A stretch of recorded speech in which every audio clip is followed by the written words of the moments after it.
Anthony Anderson, you produce and star in Blackish as an ad executive who has done well for himself, but worries that his kids are sort of out of touch with their heritage.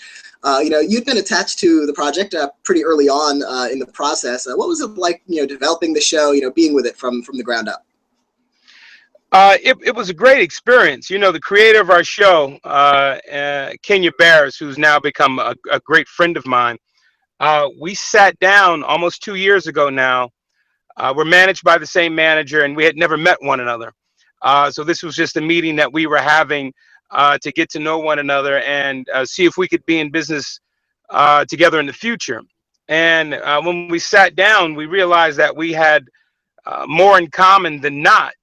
And so business really became secondary to our meeting, and it just became our meeting became about us getting to know one another and our sensibilities. Kenya is from Inglewood, California. I'm from Compton, California. Both are inner city hoods here in Los Angeles, and we're both first generation successful. And our children. All of our children being in private school, being the only African Americans in our neighborhood. For a while, not only was my son the only African American in his class, he was the only chocolate drop in his grade for 3 years. So we just shared these stories with one another. And 6 weeks later, if that, Kenya had come back to me and said, Anthony, I think I have a show for us to do. And it was Blackish. She had come back to me with a treatment, based on the stories that we talked about and shared with one another. And here we are today with the success that we have. Have there been any, storylines in particular on the show over the course of the first season that you yourself personally, found that you could especially closely relate to? Well, our show is the storylines that you see on that you've seen this past year on our show all came from our lives. The pilot in particular, we can start there. I threw my son a bro mitzvah. At 12 years old, he came home and we had a discussion about his blackness. He didn't feel that he was black, and I said, son, what do you mean by that? He was born into this life of privilege. My mother rather, and my family and our friends still live in the hood, and he sees what's going on in society, and it's not his experience. But I had to tell him that everybody's experience is unique, and because this is your black experience doesn't make you any less black than whoever is out there that you're trying to compare yourself to. You are living your story, and you will have your story to tell. And he understood that. And in the same breath, he then said, Dad, okay, for my 13th birthday, I want to have a bar mitzvah. And so, the story goes, whoa, you really aren't black, are you? And so I said, son, that's not our heritage. That's not our culture. That's not what we do. But I will make you a compromise after a little more debate with him. And we both had come up with giving him a bro mitzvah. And to this day, all of his friends say it was the best bar mitzvah that they've ever gone to. So these are the stories that, Kenya and I talked about in our very first meeting. And as you see, it makes the pilot. It sets the tone for what our show is. And each individual episode after that has been things that have come from our individual lives. The show has been, embraced, and it has been successful. It's coming back for a second season, of course. But given how it, confronts, the issues of race and class in such a direct way sometimes, did you ever wonder how it would be received, or, if maybe the network would ever want to, the show to pull back from any of the subject matter? Well, I have to give the network credit, Paul Lee in particular, who's the head of programming there. Once they had decided to buy our pilot, buy our show, Paul Lee and myself sat down and he said, Amp, I don't want you to hold back. I want you to be you, and just give me what you feel. and that's what we've been doing with the show. We haven't had any blowback from the network or the studio in terms of the subject matter of anything that we've been doing on the show, and that's a credit uh, to ABC and Disney Studios and ABC Studios for believing in us and allowing us to be true to ourselves and tell and allow our voices to be heard. And I think that is what resonates with the public who watch our show every week. They see the truth and honesty in what it is that in the stories that we're telling, and how we're unafraid to have this character Andre be who he is, as opinionated as he is, and say the things that he says. Um, and yeah, so it's it speaks volumes to our writers and our producers, but also the network and the studio for allowing us to tell these stories the way we tell them. Now, your character Dre, his kids, often think he's over the top in trying to expose them to culture and their heritage, and his wife Bo sometimes thinks the same.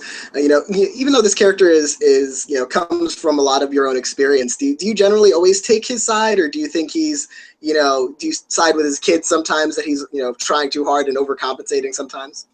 Dre is so over the top, and I'd be a fool to take Dre's side all the time.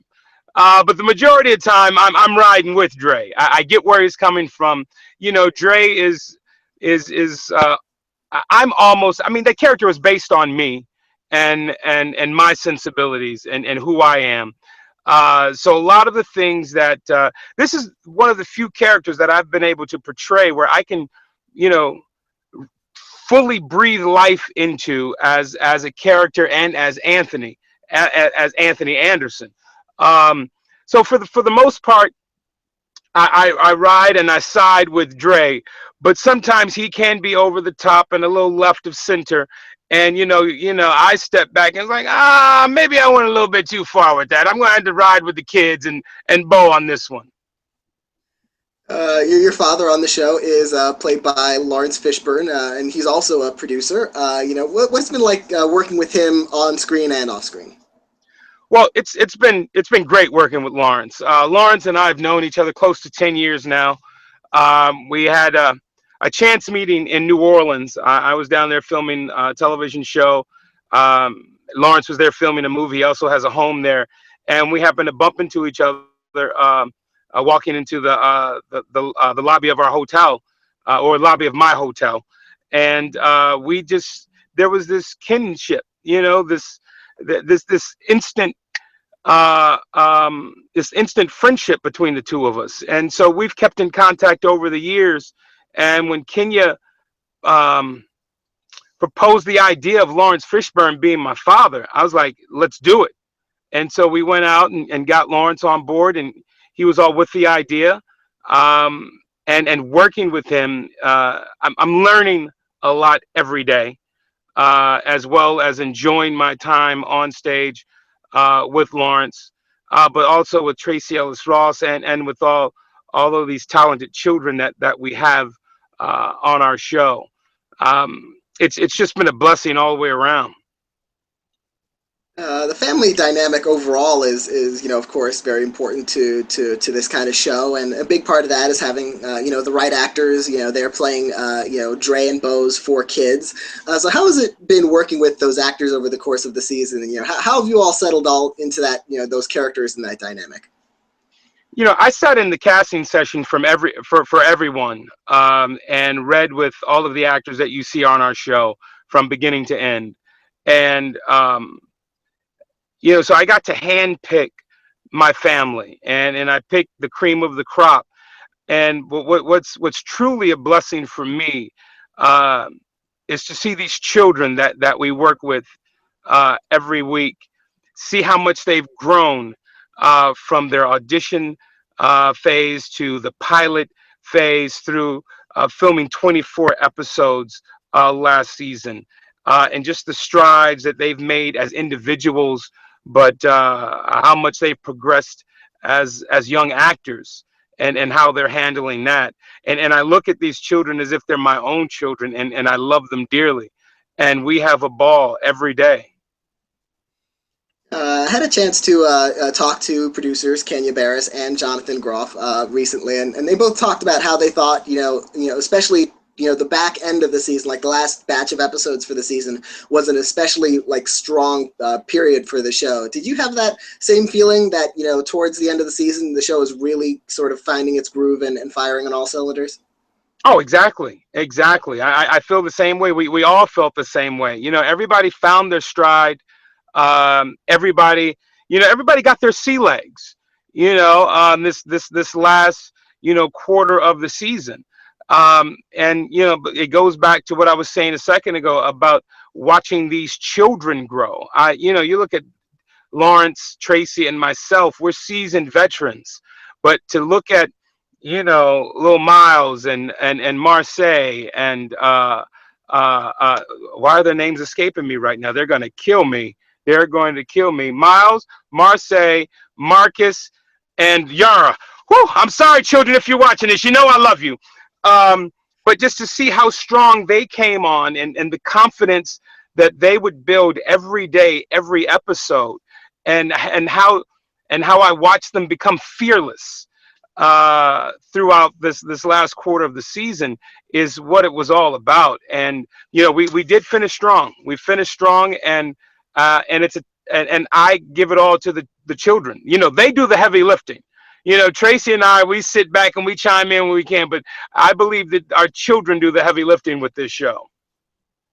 The season finale episode was an especially significant departure, taking the show back in time to the Harlem Renaissance, from the costumes to the sets to, different characters, and having Sean Combs and Mary J. Blige in there. What was it like to shake up that dynamic, to end the season with?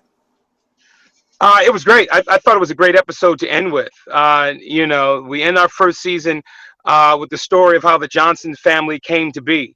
And then to have, Diddy a part of it, who I went to college with. We went to Howard University together back in the late 80s, early 90s. And, to have this friendship with him that we've cultivated over the years, and a friendship with Mary J. Blige, who I've known for 7 or 8 years intimately, and just to go back in time and to relive the Harlem Renaissance, to tell this story of how this family was made up of misfits.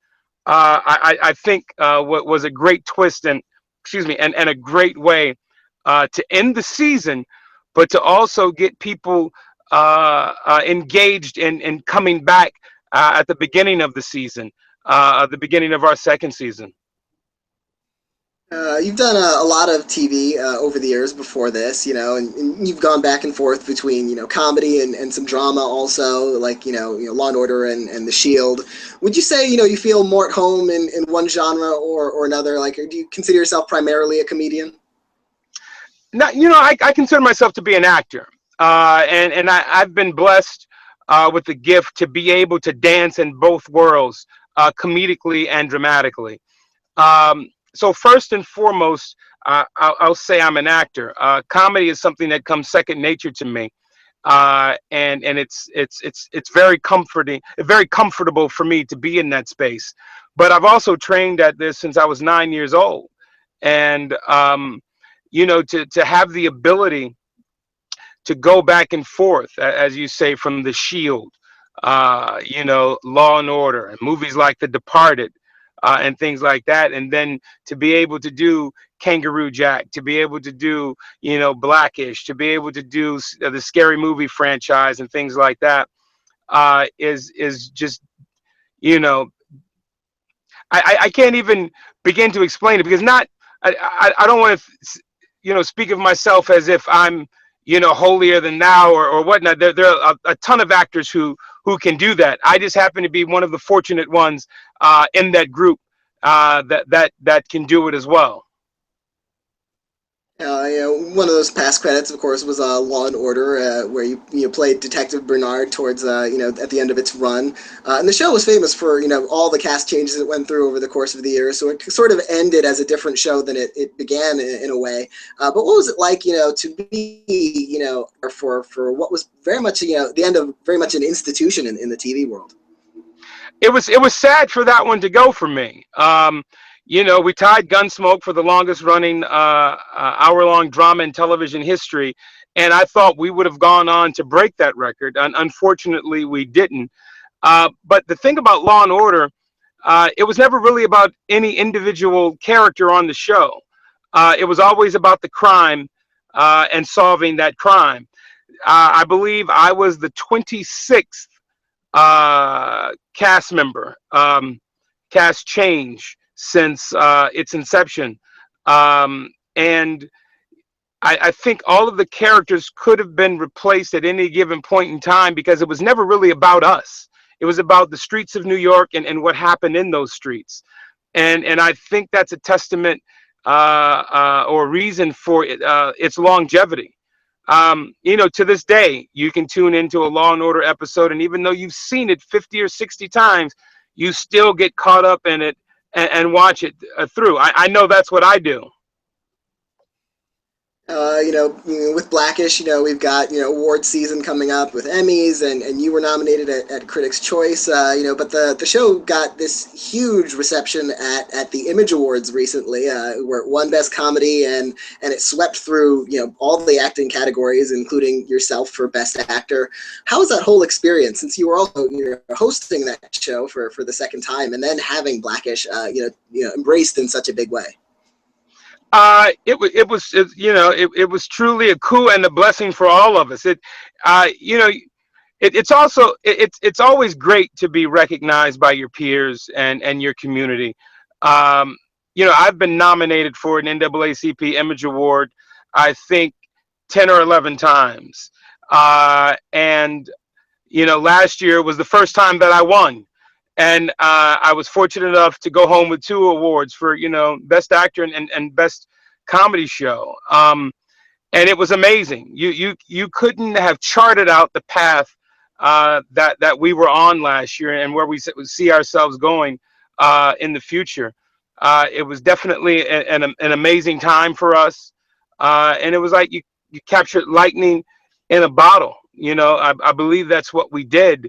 And, now we're uncorking that bottle and letting that lightning rain from the skies. And with the Emmys coming up soon, and Blackish is a potential contender, and actors have to submit sample episodes to Emmy judges when they're nominated. So do you have a highlight episode for yourself from season 1 that you felt like represents your best work, that was maybe your favorite for Dre? I think maybe Sex, Lies, and Vasectomies. That was a very fun episode for us to do. I don't know. I'm not good at that stuff. All I know is that, every day, Monday through Friday, for 14 hours a day, the entire cast comes to work prepared, and we leave it all on the sound stage. So I don't mind whatever scene or episode they pick.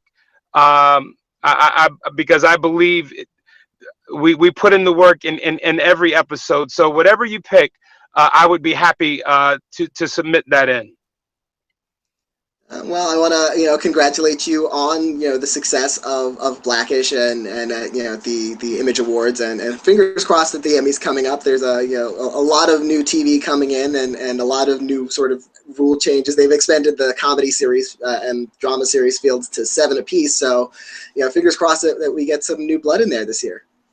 I hope so. It's always good to break with conventional voting and whatnot. A lot of these award shows, people just become comfortable in what they've been able to watch or what they've been watching, and so they see the name there and they just check that box.